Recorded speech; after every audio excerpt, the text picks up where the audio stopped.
2, 1. Hello!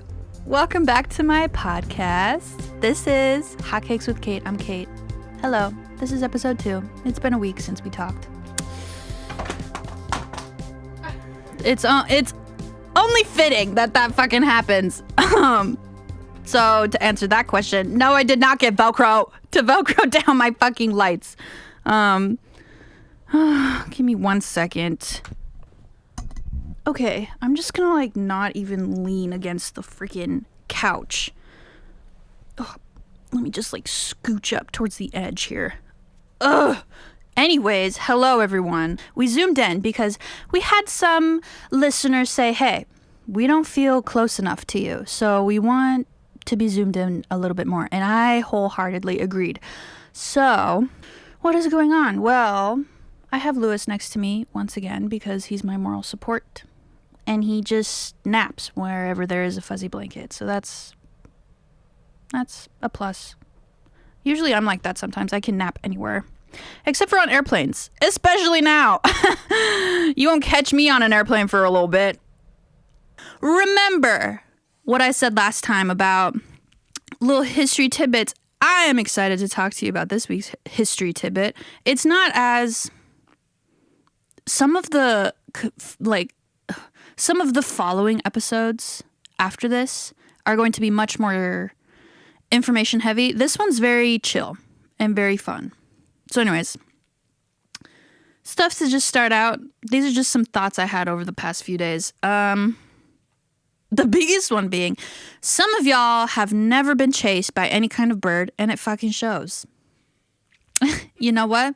I've been chased by chickens. I've been chased by roosters. I've been chased by a fucking goose. And that is the most, especially as a child when you're small, and geese can get large, okay?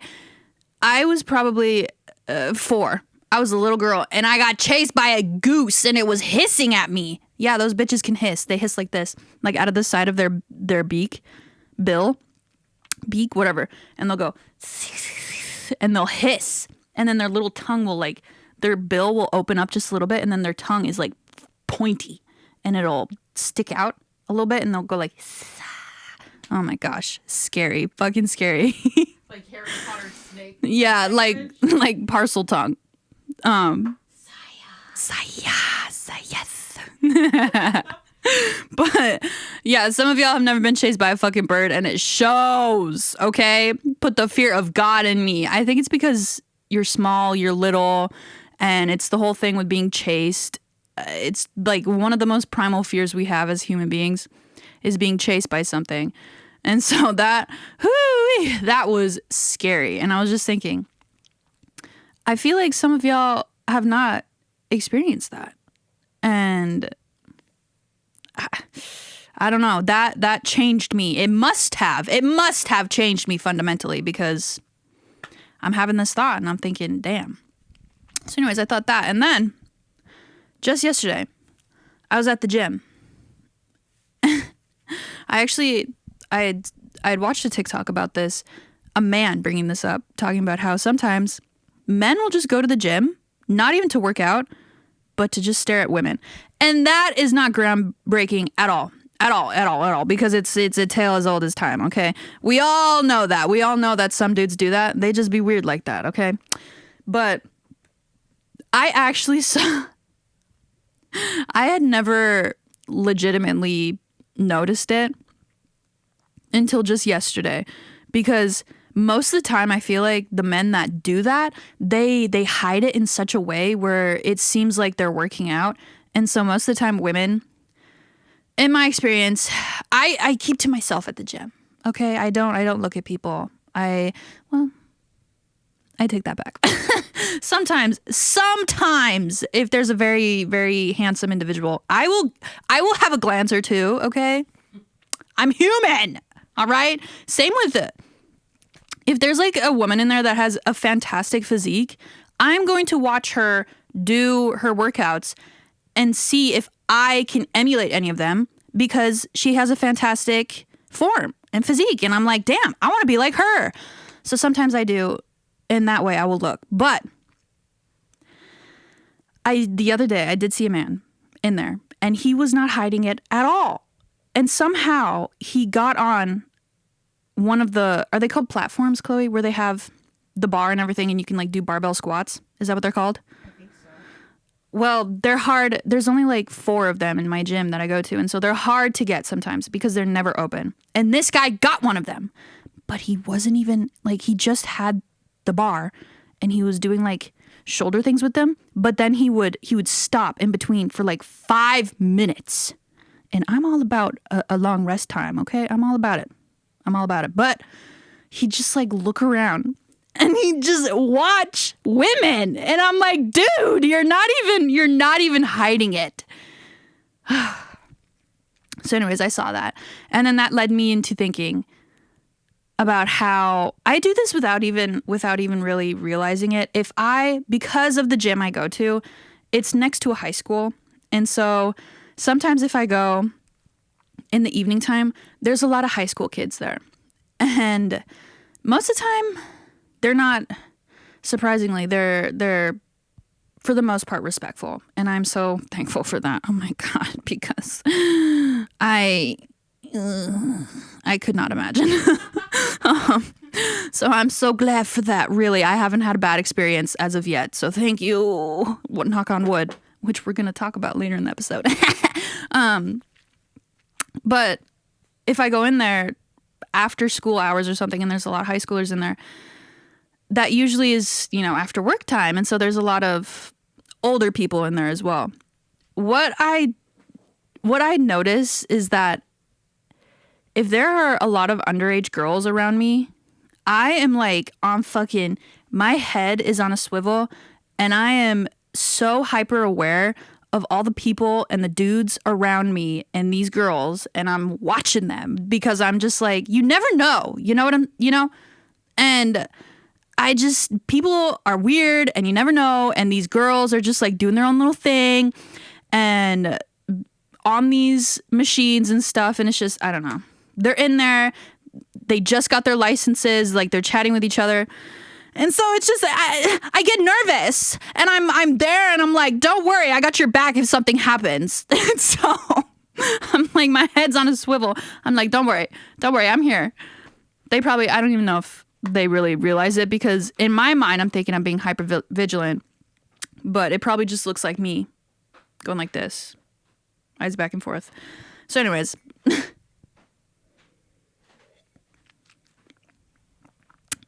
I'm drinking a matcha right now, and I heated it up. I heated it up. Is that grammatically correct? Oh my God, my fucking brain. I heated it up, and it's cold now. So, where'd you go? Get Zins. Mm-hmm. Fiend. Okay, anyways. So yeah. Men at the gym. Shocker. Weird. Most of the time, I always give people the benefit of the doubt, but again, just yesterday, I was so proud of myself because I found the hip thrust machine at this gym I'm going to, and I've been going to it for 4 months. Side note, a little piece of me. I love to work out, okay? And so, like, if I don't, I will literally go crazy. I will go crazy. I will rip my skin off. That's just me. And so, I go to the gym probably 4 times a week. 4 or 5. 4 or 5 times a week. And if I don't, I'm doing like a fun little cute workout at home because I just gotta do it or else I'm gonna go insane. And so, I was so proud of myself because I found the fucking hip thrust machine, and I was so excited to use it, and it was open finally, because most of the time it's not, because it's a really good machine. And so I'm there, and I'm looking at it, and I'm like, how the fuck do I use this? And I'm like looking around me, seeing if like I can catch anyone's eye to ask them maybe if they know how to use this. And luckily there was a guy next to me on a different machine, and he saw me kind of struggling, and he kind of just walked up, and I was like, oh my gosh, thank you. I'm like, do you know how to use this? He's like, yeah. And so he was super nice. And he's like, just sit down here. You use this to like move it around. And that's how you use it. And I said, thank you. And so then he left and he left me alone. And that is the perfect interaction. Okay. I'm just going to leave that at that. That is a perfect interaction at the gym because he was really nice. And that was kind of like an icebreaker. And so if I do ever see him again, I'm going to be like, maybe smile at him or something because he was a nice guy. Anyways, wow, that was a tangent about the gym. What else did I want to talk about? Oh, I had this thought the other day. I was waiting in line at this coffee place. It was so busy. So busy. And I had ordered a matcha and I went off to the side and I was like standing up against the wall and there was people all over the place. And I had this urge. I was like, I kind of want to go on my phone because I don't want people to see me just like, I need to seem like I'm doing something, like I'm occupied. But then I had this thought and I'm like, why? Why do I need to do that? I don't. Like, just stand here. Just stand here and look around. I'm allowed to do that. You're allowed to just be. And then I thought, I'm like, you know what? People just need to learn to be bored again with themselves. You don't constantly need to be putting shit, and I am so guilty of this, okay? I'm trying to get my screen time down bad because that shit is bad. And so when I'm talking about this, I'm talking about myself too, but you can be bored. It's fine. You cannot have to constantly shove content and shit down your throat because that's not, guess what? Hey, waking up in the morning and going on your phone, guess what? It's not natural. And it sucks because I do love a good TikTok toilet time in the morning. Shout out to, I think Brittany Broski came up with that. But yeah, I do love that. And so I had this thought at this coffee shop with all these people around me. And I'm just thinking to myself, I'm like, oh, all these people are here and they see me standing here waiting for my coffee. I'm like, I can't just like stand there and look around. I need to seem occupied. Girl, be so for real. You're a human. You're allowed. Our natural state is just being. So this is our natural state. You are allowed to do that. So just do it. Who cares? Oh my God, that's so 21st century core. That's like, imagine I'd go back to the 70s or something and I'm like, hey, just stand there. Just stand there and wait. It's fine. People are like, we do that all the time. Anyways, I was going to talk about this because it's kind of, I don't know though. So when I was little in kindergarten, I was 5, I broke my left wrist and my father did not take me into the hospital for 3 days. I know that seems really bad, but let me put it into perspective. We lived an hour outside of any large hospital, probably a little bit over an hour. And my dad was a full-time rancher. And so literally chores were from sun up till sundown. And so he sometimes did not have the time to, and then my mother was also working. And so there was really no time for me to go in. But I also think because he did not really, oh my, this sounds bad, but I told him, I was like, Dad, something's wrong with my wrist. And he was like, here, and he made a makeshift sling for me. And should I even say this, Chloe? It sounds really bad. That's up to you. Anyways, he made a makeshift sling. And so then when there was finally time, he took me into the doctor and the doctor was like, well, yep, she does have a fracture in her wrist. And I did indeed have to get a cast on my wrist. And that was actually the fun part because all my friends in class got to sign my cast. But then my dad prematurely cut it off. Oh my God. With a small saw. What do you call those? I can't, like a metal grinder. Yeah, he in our kitchen at the kitchen table cut it off with a small saw. I almost want to say bandsaw. Is that not? That's not right. it's so small. And he cut it off. And I remember taking it out and it smelt really icky. But then when he took me in for my checkup, the doctor scolded my dad heavily and was like, you took it off like 4 days premature. That's a lot of time. And so actually the following year, I happened to fracture my right wrist and I had to get a cast. And guess what? My father did not prematurely cut off the cast this time. He left it on. But that just goes to show, I don't know. That's insane. Oh man, the more I think about that, the more I'm like, holy shit, how the fuck did I survive? How did I make it? Anyways, speaking of that, I've actually broken a lot of bones in my body. I don't know, I guess maybe because I was just an active kid, or perhaps I was just a rough one. Maybe we all of my friends that I had, like, not even friends, just like peers, kids the same age as me living around where I was from, just all rough, I guess. I don't know. There was nothing else to do. So yeah, I've broken my left wrist, my right wrist, several toes. I've broken my nose a couple times.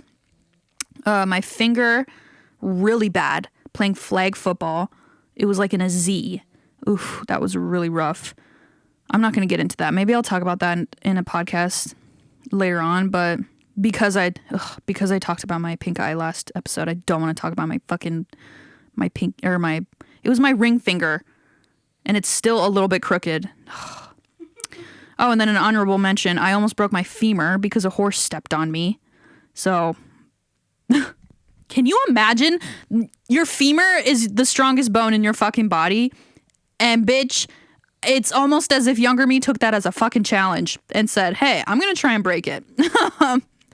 And I was being a dipshit, and I was just curious. And I'm not kidding when I say when I was little, I thought a lot of our horses were my aunts and uncles. And I know that sounds crazy, but I'm not kidding. I was around them all the time, crawling on them all the time. They were like my family members. I thought they were my uncles and aunts. Because remember, I'm Native, and so literally everyone in my family, doesn't matter if they're an elder cousin, they're an auntie, they're an uncle. Literally everyone. Like, my dad could be taking us to the store and he'd say, that's your uncle, give him a hug.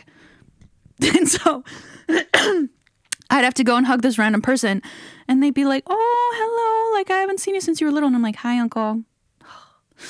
So I'd have to do that. And so I thought my horses, my family's horses were my aunts and uncles. And so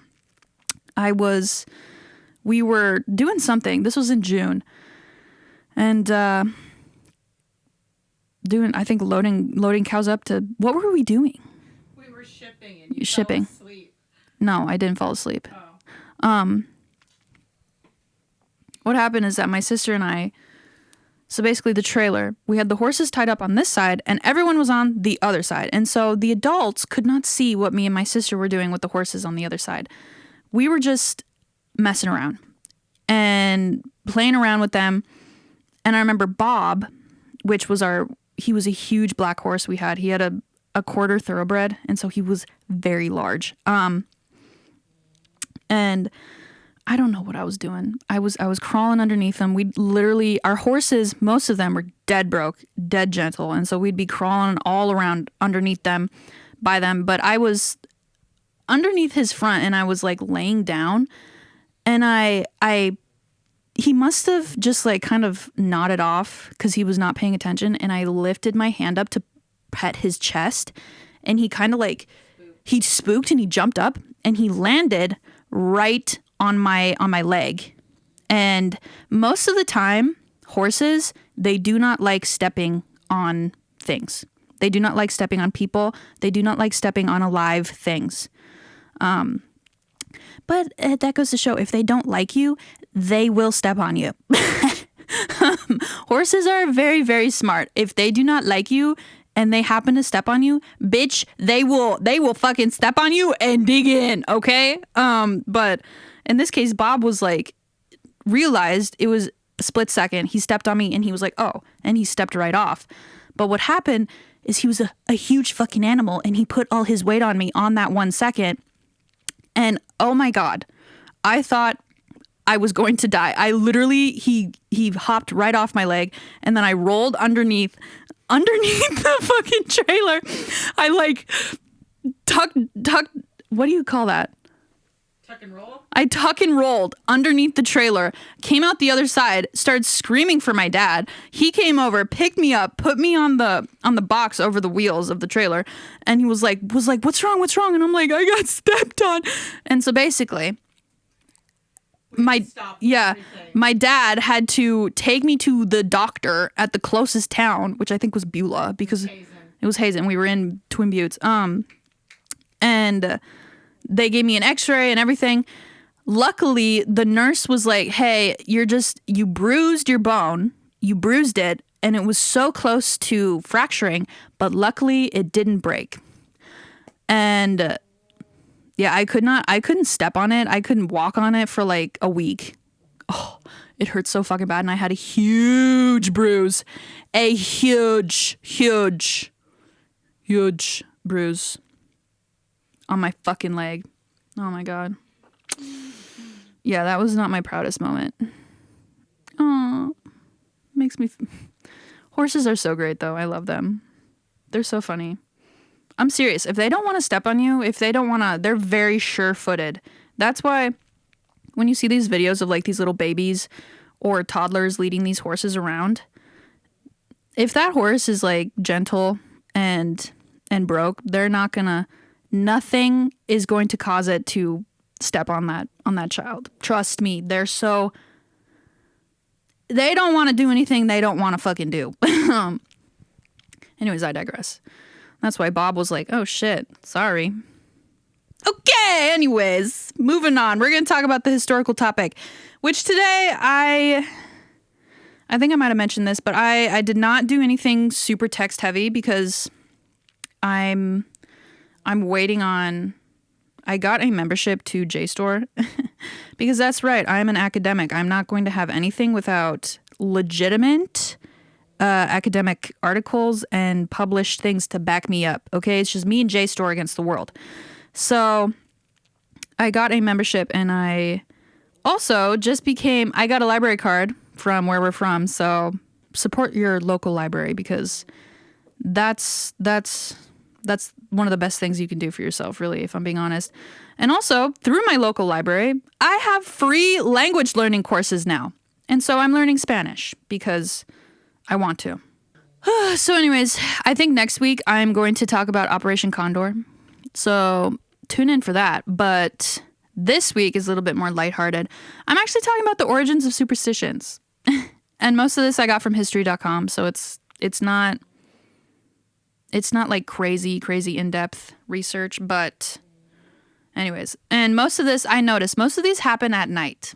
So if you think about some of the superstitions, I feel like a lot of them would be something to do with nighttime or after the sun goes down or the witching hour or something like that. So basically, when the sun goes down, you best be on your best behavior because that's when shit happens. So anyways, we're going to start with probably the most common one that people maybe in the US know about is knocking on wood. So where the fuck does knocking on wood come from? Basically, there's several different ideas of where this came from. The vernacular is from like the 19th century, knocking on wood, but it predates that quite a bit. And in Britain, it's actually known as touch wood. So you better touch wood. What kind of wood? That's what she said. Just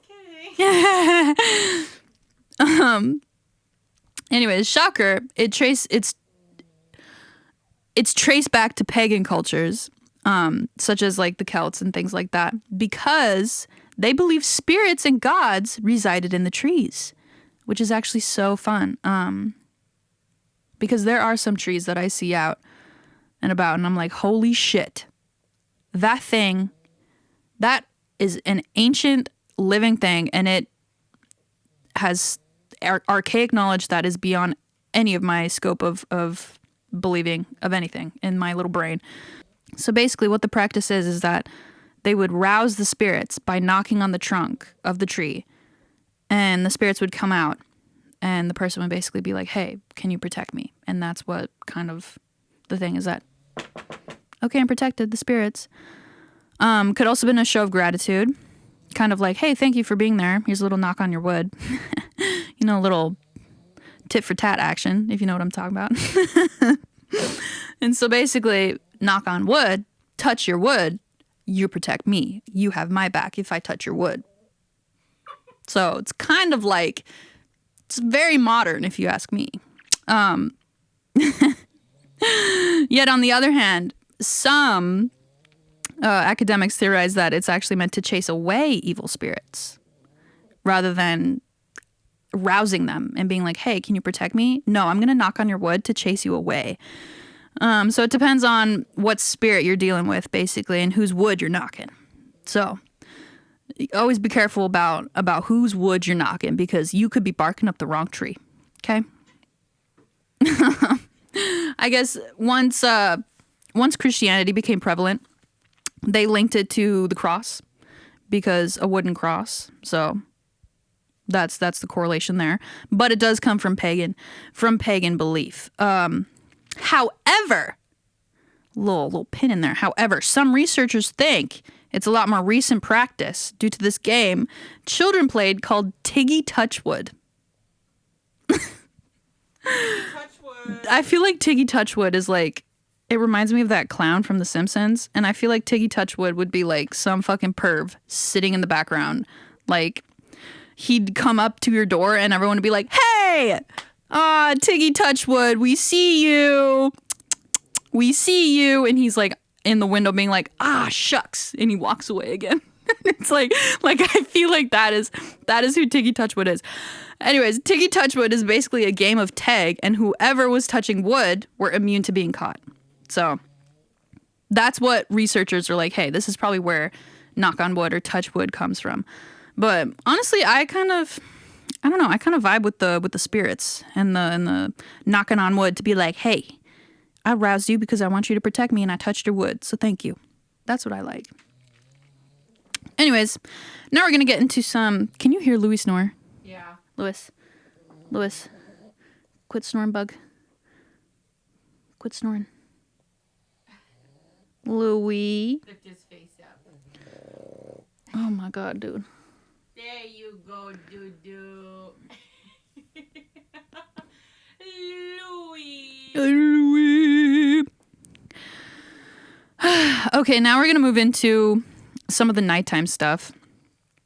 The biggest one for me is whistling at night. And I grew up with this from infancy, because in Native culture, whistling at night is like the biggest fucking no-no. I actually just saw an Instagram reel about it, and it was so funny, of this guy who accidentally whistled at night. And this, anyways, it was so hilarious. But what I found in my little quick search was that in Turkey and Estonia, they also don't like whistling at night, but they have two very different outcomes that happen if you do whistle at night. In Turkey, it's viewed that whistling at night could summon the devil, which is kind of similar to native cultures. But in Estonia, if you whistle at night, particularly if you whistle indoors at night, they believe that you will set your house on fire. Like, your house will spontaneously combust. So you better not do that, because that would fucking suck, right? But in my own case, I was taught that, pretty similar to Turkish belief, that if you whistle at night, you're kind of inviting like mischievous spirits, and you're inviting other things in, because like whistling is like kind of like come hither thing. And so if you do that, you better be prepared to deal with the consequences, because you're going to invite some mischievous people to come into your home and fuck with you. So I was scolded very heavily whenever I accidentally did it by my aunties. Okay, next. What's the other thing at night? I want to talk about this last. Oh, also a Turkish belief. There were a lot of Turkish superstitions. Maybe I'll go into some of these, because I want to do a podcast all about the origins of wives' tales and how old wives' tales, I personally believe, are a way to protect like communities and humans in early periods. So anyways, but in Turkey, if you chew gum at night, that is, and this is wildly accepted in Turkey, because a lot of these, you know, you think of superstitions like, oh, that's just whatever. But a lot of the people over there, I guess, this is just from my research, so don't scold me if it's not true, but I guess a lot of people in Turkey actually fucking believe this. If you're chewing gum and the sun happens to go down, people in Turkey believe that the gum turns into the flesh of a human being. And so they just don't chew gum after dark, which isn't crazy, but imagine you're going on a date or imagine you're going somewhere and your breath is rancid. Guess what? You're shit out of luck because you can't chew gum because it's the flesh of a fucking human being when the sun goes down. So Damn. I know, isn't that crazy? So don't chew gum at night in Turkey. Okay.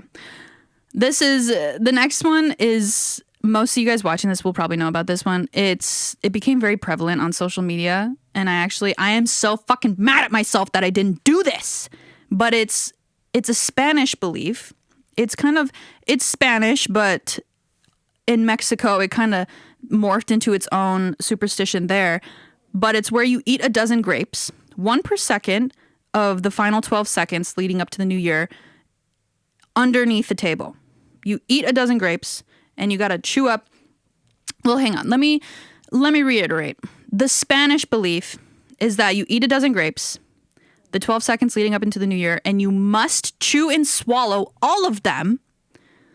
And if you don't, you basically will have bad luck. But if you do, if you succeed, chew and swallow all 12 of them in the final 12 seconds of the old year into the new year, you will have prosperity and luck. But the Mexican superstition, on the other hand, is that you must sit under a table, eat 12 grapes, and the 12 grapes basically represent the 12 coming months. Each grape you eat, you make a wish for each grape, and you're supposed to find like the love of your life in the next year. So kind of upset at myself that I did not do that, because that would have been really nice, but yeah. I kind of have to poop. Oh my god, for real? Yeah. So yeah, I think I might do that this coming year. There's a lot of superstitions around the new year. Like, I found one because I researched just the color red, because in my mind I'm thinking there is so much, the color red in general is such, for some reason, very controversial. And wear like red underwear New Year's Eve to bring in luck and prosperity. There was a superstition in the Philippines that if you wear red during a storm, it's believed you heighten your chances of getting struck by lightning. Of course, the superstition that bulls hate the color red, and that's actually not true, because most cattle are, I shouldn't say most cattle, all cattle are colorblind, and they can't differentiate between the color red and some other colors. And so really they're just the irritation of like the matador irritating the bull is what gets them to chase after the red cape. And so they're not actually afraid of the color red. But I used to believe that, and so I never wore red around cows. And then also, of course, we all know the superstition about redheads is that redheads do not have any soul. But that in itself is so interesting, because that actually comes from the Middle Ages. And also, like, there was a lot of stuff in the Bible, and people are like, Judas had red hair. And so everyone is like, red hair is evil. You have no souls.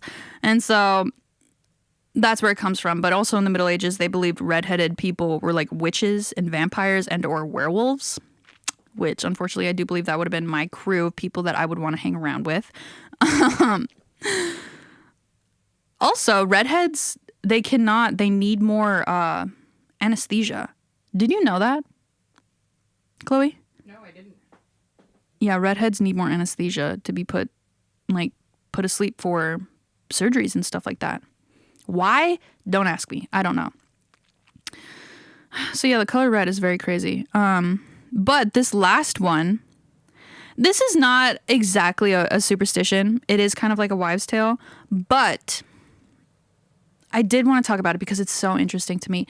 It's actually about the creature known as the Wendigo.